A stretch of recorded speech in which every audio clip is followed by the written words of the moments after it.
Welcome to the deep dive.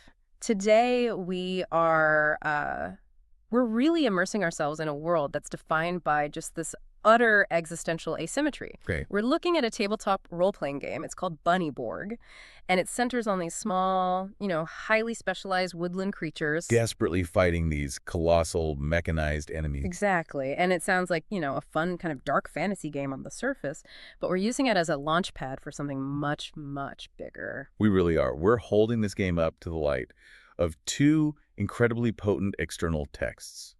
And these sources, they take the simple mechanics of survival and they turn them into this powerful philosophical and ethical commentary on structural power. And that's really the mission for this deep dive. We're using the Cosms and Bulldozers essay, which is this profound critique of the machinery of constraint. Right. And then the Confronting the Goliath zine, which outlines this ethical imperative for resistance to really understand the rabbit's struggle. We're not here to learn the rules. We're here to get at the why of the fight against these forces the game calls the lumbers and the terrifying gargantua. What's immediately so compelling is that the source material, it doesn't promise you some glorious victory. No. These texts, they move way past a simple good versus evil narrative. They really force you, the listener, to confront this structural asymmetry. What happens when your opponent is so vast, so powerful, that winning in the traditional sense is, it's just impossible. And the question then becomes, what's the moral value of simply persisting? Exactly. So let's start with the terror these rabbits are facing. The world, as it's presented in the game, it's already in ruin. Oh, completely. It's described as this messy place of lingering sun, shriveling rivers, increasing fires, and landscapes just choked with dust. Any sense of safety in their last burrow is shattered by noises described as all sky-rending and bone scrapes. It's apocalyptic, but it's an apocalypse from ground level. Yeah. Not one big event. It's a constant grinding reality. Right. And this grinding reality, it has forced this radical adaptation. I mean, the rabbit species themselves reflect this fragmentation. You have your standard cottontails and hares, of course, but then you start to see how specific survival strategies have become, well, biologically encoded. And it's fascinating how their evolutionary traits connect directly to these diminishing resources. Like you have the volcano rabbit, for instance, which gets a +1 to strength during the daytime. Which lets them thrive in these incredibly stressed, sun-baked environments. Yeah, and then you have the swamp rabbit, which gets +1 agility near water. Exactly. And these aren't just, arbitrary bonuses.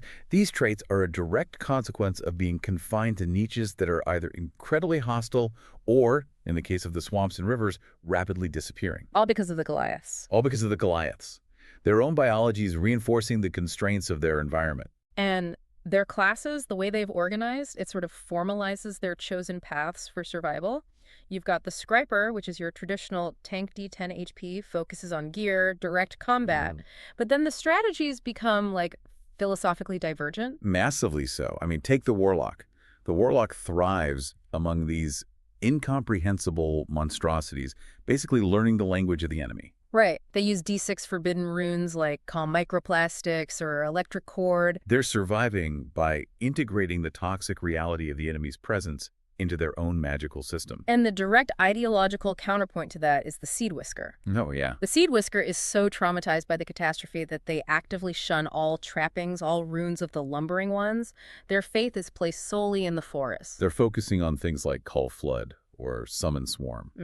And so the core conflict within the burrow isn't just external. It's this internal struggle over whether to accommodate the poison world or to reject it completely. And this is so critical because their enemy, the Goliath, is a purely structural force. The gargantua are described as these towering beasts of unfathomable machinations. They aren't just big monsters, they are technological nightmares. And you see that in how the game makes you fight them. They don't have standard hit points. Right. Instead, they have 5 attributes you have to attack or inspect. Elay for electrical, fuel, HYDR for hydraulics, MECH for mechanical integrity, and plate for armor. You can't just win by brute force. You have to understand the machine's systems to even have a prayer of damaging it. It forces strategic thinking over pure combat. A rabbit with a stick cannot take down a bulldozer. No. They have to target the fuel line or sabotage the hydraulics. And the attacks used by these Goliaths are just. They're designed not just to destroy, but to degrade the world and the rabbit's capacity to even respond. Give us an example of that degradation. Okay, look at the hunter enemy. Sure, they have a boomstick that deals a massive D20 damage, but their more insidious attack is spreading these things called litter seeds, just bizarre refuge. Litter seed. And when 10 of these scatter in an area, every creature that fails a toughness check suffers a permanent loss of 1 wisdom point. Wow. This isn't just physical harm. This is the constant psychic toll of living in a poisoned, incomprehensible world. It literally reduces your capacity for strategic thought, for foresight, for clarity of mind. So the enemy isn't just breaking your body, it's permanently diminishing your intelligence and your hope. Exactly. That is a perfect transition point because that structural threat, that capacity to degrade the very idea of resistance, is exactly what the Cosms and Bulldozers essay is designed to unpack. Okay, so let's start with the central idea of the essay. The Cosm. A Cosm is defined as an assumptive environment. Okay, break that down for us. Think of it as a space that's optimized for a particular way of being, where certain things don't need to be explained because everyone just assumes them to be true. The essay uses some really excellent real-world analogies for this. If you go to, say, Mike's Drive-In, that's a low-demand Cosm. Right. The rules are legible, the cost is clear, and basic civility is really all you need to participate. But then you contrast that with a high interpretive Cosm, like the avant-garde art market. Yeah, that rewards symbolic literacy and aesthetic play. If you don't know the cultural codes, you're excluded, even if you have the money to get in the door. You need fluency, not just civility. And bringing this back to the rabbits, we realize the species and classes, they aren't just skill trees. They are distinct and often conflicting Cosms. Absolutely. The warlocks, with their forbidden runes like electric cord, have adapted to a technological cosm of machinery and blasphemy. They've accepted the poison to survive. Meanwhile, the Seed Whiskers are fiercely rooted in a cosm of nature, where their survival relies on these elemental systems like call flood. And the essay points out that the real challenge isn't just the war itself, but the fact that the ease of crossing between these survival strategies, between the cosm of technology and the cosm of nature, it's not evenly distributed. It creates friction. It creates friction, and it sometimes prevents solidarity, which is exactly what the Goliath benefits from. So the enemy uses the environment to fracture the resistance itself. And the agent of that fragmentation is what the essay calls the bulldozer. It's not just the physical machine that comes crashing through the burrow, signaling the end of hibernation. The bulldozer is the enforcement apparatus of the structural constraint. Okay, so how does this apparatus operate? The essay argues it governs through suspension and ambiguity. It's a brilliant, really chilling insight. Yeah. Let's take the real-world example the essay uses. Modern enforcement systems.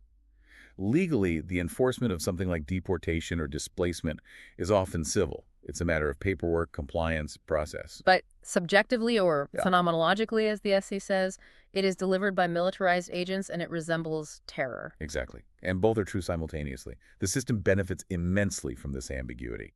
It stabilizes its political base with a language of lawful procedure while disciplining the target population with the reality of terror. So you, the rabbit, you're confused about how to fight back.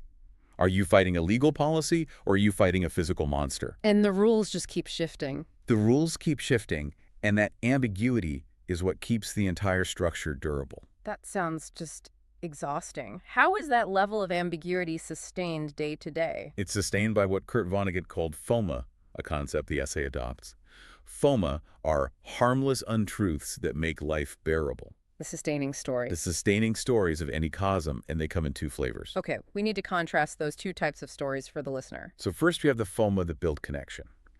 The stories rabbits tell each other that say, we take care of each other. These are the necessary lies that cement solidarity. But then you have the FOMA, that license abandonment, the lies told by the Goliath's machinery. They deserved what they got, or it was just a system malfunction. These stories make the structural violence bearable for those who enforce it or benefit from it. And the most chilling conclusion of the Cosms and Bulldozers essay is this concept of durable constraint. The possibility that the system, the Goliath, has reached an equilibrium. A cruising altitude. A cruising altitude, where our current forms of resistance are already factored in. They are essentially priced in.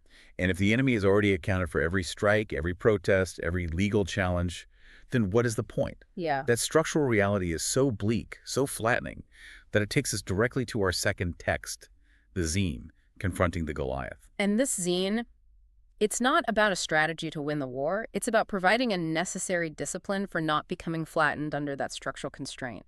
It offers an ethical path forward when victory just isn't on the table. Its core philosophy is grounded in wisdom taken from Pirkei Avot, the Jewish text on ethics. You are not obligated to complete the work, but neither are you free to desist from it. It's a mandate that acknowledges the Sisyphean nature of the task. Right. You are required to participate, regardless of the outcome. And the beauty of the zine is how it translates this philosophical mandate into 20 incredibly concrete, localized actions. These are the mutual aid and self-organization tactics of the rabbit resistance. They're not trying to dismantle the gargantua today. No. They're trying to build durable, parallel worlds that can bypass the Goliath entirely. And those actions focus so intensely on relationship building. They advise practicing Doigkeit, a Yiddish concept meaning here-ness or rootedness in one-on-one relationships. It requires being present, being reliable. They stress that trust takes years to build and should avoid being rent like kriya, which is the ritual tearing of cloth during Jewish mourning. Wait, let's pause on those terms because they carry immense weight. If trust is built so slowly and carefully, and then it's broken rent like kriya, that implies not just a disagreement, but a rupture, a devastation, akin to losing a family member. That is precisely the philosophical weight the zine wants you to feel. You are building relationships that are sacred and resistant to the structural forces, like the litter seeds eroding your wisdom, that are constantly trying to divide and degrade them. So you have to ground the resistance in something physically shared and profoundly felt. Yes. And the actions flow directly from that relationship. I'm thinking of the focus on sustenance. They advise making soup, explicitly saying, be a reason for living. It's such a simple but profound statement in the face of environmental collapse. It really is. Or organizing a harm reduction crew, distributing N95 or KN95 masks against the dust and the noxious emissions, maybe even carrying naloxone. And the fundamental act of just feeding people for free. By simply providing life support outside the constraints of the bulldozer's economy, you reveal a truth. Things don't have to be the way they are. And that revelation is, in itself, a potent form of resistance. A very potent form. It's not just survival, though. It's cultivating the capacity to imagine something else. They emphasize play. Yes. Action 19 encourages inventing group sports and DIY theatrics as a gateway to imagining other worlds. Play is revolutionary when the system demands you only focus on fear and compliance. And crucially, they define mourning and grieving the dead as inseparable from fighting and organizing for the living. Which makes perfect sense. If the system, the Goliath, is built on the premise that your life is disposable, then the act of collectively processing the cost of the fight, grieving your losses, is essential. You cannot maintain resilience if you haven't processed the trauma. And the zine is also so pragmatic about skills. It discusses skill sharing, learning to be a medic, a facilitator, or even building composting toilets. Why toilets? Because the goal is everything for everyone, and what's more, for free. Building alternative infrastructure, even something as basic as waste management, is a practical refusal to rely on the Goliath's broken system. This is the quiet refusal. The bulldozer system, the structural constraint, it flattens interiority. It seeks to reduce your life to a simple ledger. Win or lose, comply or flee. And the rabbit's refusal to hop, to hide, to play and mourn and make soup and care, that is the preservation of capacities the system makes irrelevant. Right. So if I'm tracking the synthesis here, the Cosms and Bulldozers essay notes that the sorting machine of the system, it chokes on care. Why is that? Because care is, as the essay says, a bird of a different feather than civility. Civility is procedural. You show up, you follow the rules. Well, care is unconditional. It requires showing up anyway, even when there's difference, even when the person you are caring for exists in a totally different cosm than you. And this is the ultimate genius of the ethical framework, that care doesn't scale. It doesn't aggregate into power or show up on some political theory of change document. And because it doesn't scale, it's protected. It is what survives when everything else fails. It's the non-strategic, non-competitive persistence that becomes the very foundation for everything else.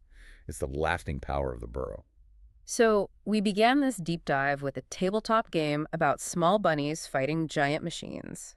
And we have extracted this profound ethical framework for enduring structural oppression. The game gives us the mechanics of the conflict. The essay explains the structural barriers, the cosms, the foma, the durable constraint. And the zine provides the actionable ethical path, unflattened care, and radical mutual aid. So the final provocative thought really has to return to that chilling idea. Hmm. If the Goliath has reached a cruising altitude where resistance is priced in, what is the meaning of persisting? Right. And the enduing meaning is not a strategy designed to win the final battle. It's the commitment to being a specific kind of person. One who continues to make soup, continues to play, and continues to build these slow, durable, Drake-centered relationships, even when the ledger of liberation stays unresolved. That ongoing act of care is the ultimate defiance. Thank you for joining us as we confronted the Goliath in the Burrow and beyond. We hope this deep dive leaves you with plenty to mull over and apply to your own cosm.